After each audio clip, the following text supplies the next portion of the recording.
என்னதான் மனசார மஞ்சள் குங்குமம் பூ போட்டுன்னு வச்சு விளக்கேற்றி சாமி கும்பிட்டாலும் குப்பை தொட்டி என்னைக்குமே கோயில் ஆக முடியாது. அதே மாதிரி தான் நம்ம ஒரு சிலர் மேல வைக்கிற அன்பு பாசம் எல்லாமே.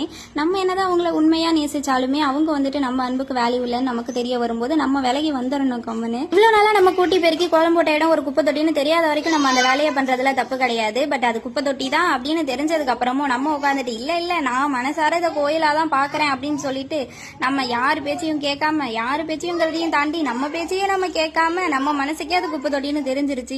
அதுக்கப்புறமும் உட்காந்து இல்ல இது கோயில் தான் சொல்லி நம்மளே நம்ம ஏமாத்திக்கிறதுல ஏதாவது ஒரு பிரயோஜனம் இருக்கா? எதுவுமே கிடையாது இல்லையா? ஒரு சில ஜாதகம்லாம் ஆனா அப்படிதான் எவ்வளவு பட்டாலும் திருந்தாது. அந்த ஒரு சில ஜாதகத்துல நானும் ஒரு ஆளு. என்ன மாதிரி ஒரு சில மட்டமான ஜாதகங்கள்லாம் இந்த வீடியோ பார்த்துட்டு இருக்கீங்களா என்னன்னு சொல்லி மறக்காம கமெண்ட் பாக்ஸ்ல சொல்லுங்க.